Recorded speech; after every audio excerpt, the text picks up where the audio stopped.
안녕하세요. 저는 병원을 따뜻하게 하는 노동자 모임 병따개 운영위원 장수국 노무사입니다. 입사부터 퇴사까지 물리치료사가 알아야 될 노동법 11가지에 대해서 지금까지 알아봤는데요. 오늘은 11번째 마지막 시간을 준비해봤습니다. 이번 시간에는 실업급여, 특히 자발적 퇴사인 경우에도 실업급여를 받을 수 있는 사유에 대해서 알아보는 시간을 갖도록 하겠습니다. 먼저 실업급여에 대해서 간단한 설명을 하고 들어갈 텐데요. 실업급여는 노동자가 실직했을 때 노동자의 최저생활비를 보장하기 위해서 운영되는 제도입니다. 이 실업급여를 받기 위해서는 3가지 요건을 갖추고 있어야 되는데요. 첫 번째로는 실직 전 18개월 동안 피보험 가입 기간이 180일 이상이 되어야 됩니다. 여기서 말하는 피보험 가입 기간이 180일 이상이 된다는 뜻은 내가 유급으로 일한 시간이 180일 이상이어야 된다는 뜻입니다. 따라서 주 5일 근무한 노동자의 경우에는 180일이 단순히 6개월이 아니라 7, 8개월 정도는 되어야 피보험 가입 기간이 180일 넘었다라고 볼 수가 있습니다. 또 두 번째, 실업급여를 받기 위해서는 비자발적인 사유로 퇴사를 했어야 됩니다. 다만 자발적인 사유라도 예외적인 경우에 한해서 실업급여를 받을 수가 있는데 이거에 대해서는 조금 이따가 구체적으로 사례를 통해 알아보도록 하겠습니다. 세 번째, 실업급여 수급 사유는 적극적인 재취업 활동이 있는 경우입니다. 이렇게 3가지의 지급 요건이 충족되면 연령이나 보험료 납부 기간에 따라서 3개월부터 8개월까지 실업급여가 지급되고 평균 임금의 50% 정도가 지급됩니다. 그러면 본격적으로 자발적으로 퇴사했지만 실업급여를 받을 수 있는 예외적인 사유에 대해서 알아볼 텐데요. 법적으로 여러 가지 사유들을 정해놨지만 가장 많이 언급되는 대표적인 사례 6가지에 대해서 한번 알아보도록 하겠습니다.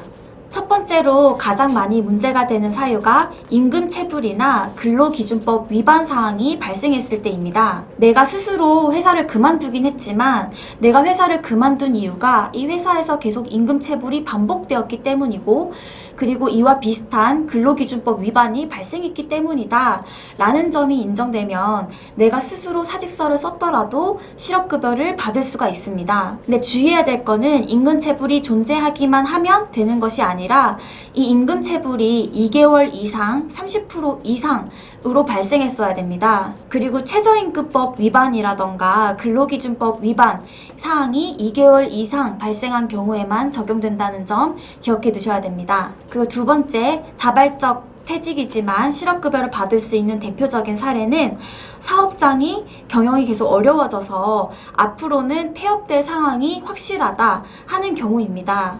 이렇게 병원의 사정이 어려워져서 퇴직할 수밖에 없었던 사정이 인정되는 경우에는 내가 스스로 사직서를 썼더라도 실업급여를 예외적으로 받을 수 있게 근로기준법에 정해두고 있습니다. 세 번째는 권고사직인 경우인데요. 회사가 인수합병이 되거나 회사 사정이 어려워서 아니면 기타 사정으로 인해서 회사가 권고사직을 먼저 했고 내가 그 권고사직에 따라서 퇴직하게 되는 경우에는 자발적인 퇴직에 해당되지만 예외적으로 실업급여가 지급되는 사유에 해당합니다. 그래서 앞서 말씀드린 것처럼 권고사직으로 인해 사직할 때도 사직서에 내가 권고사직으로 인해 퇴직한다 라는 점을 명확하게 써두어야 이런 실업급여를 수급받을 수가 있습니다.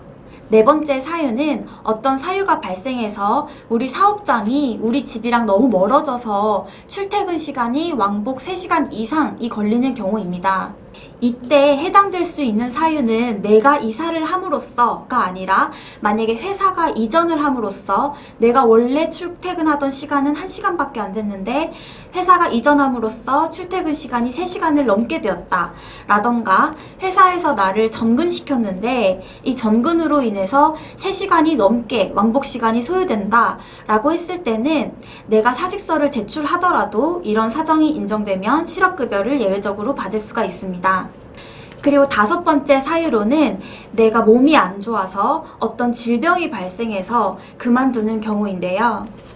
이런 경우에 사실 내가 무조건 아프다고 해서 바로 실업급여를 받을 수 있는 건 아니고 내가 아프다는 점을 진단서를 받아서 병원에다가 내가 이렇게 아파서 3개월 정도, 몇 개월 정도 쉬어야 될 것 같다 라고 요구를 한 뒤에 병원에서 그렇게는 어렵다, 그런 휴직을 부여해 줄 수는 없다 라고 거부한 경우에 사직서를 제출해야 이런 실업급여를 수급받을 수가 있습니다.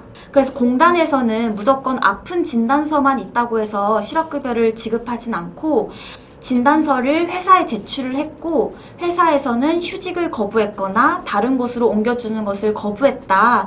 그래서 내가 어쩔 수 없이 사직을 하게 되었다 라는 사정들이 객관적으로 인정되어야 됩니다.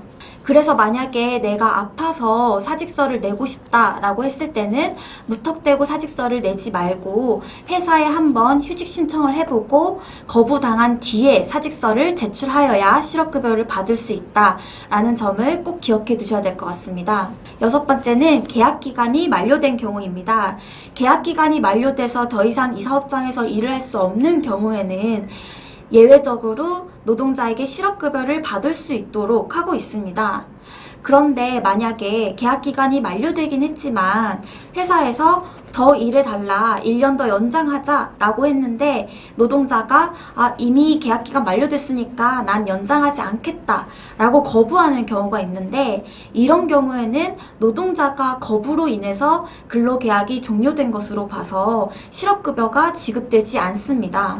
그래서 무조건 계약기간이 만료됐다고 해서 실업급여를 받을 수 있는 건 아니고 계약기간이 만료되었을 때 회사도 이 근로계약을 연장할 의사가 없다. 이런 경우에만 실업급여가 지급됩니다. 자, 이렇게 6가지의 자발적으로 퇴사했지만 실업급여를 수급받을 수 있는 예외적인 사유에 대해서 알아봤습니다. 그러면 이렇게 구직급여를 받을 수 있는 사유가 발생했을 때 사업주는 고용센터에다가 이직 확인서를 제출해 줘야 됩니다. 그러면 노동자는 고용노동부가 운영하는 워크넷에 접속해서 구직 신청을 하거나 가까운 지역 관할 노동청 고용센터를 방문해서 실업급여를 신청할 수가 있습니다. 그런데 만약에 나는 분명히 권고사직으로 퇴사하게 됐는데 회사가 고용보험공단에다가 자진퇴사로 신고하는 경우들이 있습니다. 이렇게 만약 회사가 고용보험 상실 사유를 다르게 입력하는 경우에는 어떻게 대처해야 될까요? 자, 이런 경우에는 노동자가 직접 실업급여 수급 사유를 정정할 수가 있습니다. 내 퇴직 사유를 증명할 만한 어떤 입증 자료를 가지고 고용보험공단에다가 제출을 하면 피보험 고용정보 내역 정정 신청을 할 수 있습니다. 이렇게 정정 신청을 하면 사안에 따라서는 사용자에게 과태료가 부과될 수도 있습니다. 간혹 고용보험을 가입했어야 되는데도 불구하고 회사가 가입하지 않는 경우들도 있습니다. 이런 경우에는 노동자들이 내가 여기에 다녔다라는 근로계약서라던가 지금까지 급여를 지급받은 통장 내역 등을 가지고 고용안전센터에 가서 직접 내가 고용보험 자격 확인을 청구할 수도 있습니다. 이렇게 고용보험 자격을 확인을 받으면 내가 실업급여를 받을 수가 있다는 점, 이것도 기억해 두시면 좋을 것 같습니다. 자, 지금까지 이렇게 11개의 콘텐츠를 통해서 입사부터 퇴사까지 물리치료사분들이 알아야 될 노동법 11가지 내용에 대해 정리해봤습니다. 사실 11가지 콘텐츠로는 다 담을 수 없을 만큼 노동법의 내용이 방대하다 보니 제가 부족한 부분도 아마 많았을 것 같습니다. 그러다 물리치료사 협회에서 이런 노동법에 대한 강좌도 진행하고 또 노동법에 대한 상담도 진행하고 있으니 다른 궁금한 점이 있으시다면 물리치료사 협회를 통해 여러분의 권리를 꼭 찾으셨으면 좋겠습니다. 지금까지 저는 장수국 노무사였습니다. 감사합니다.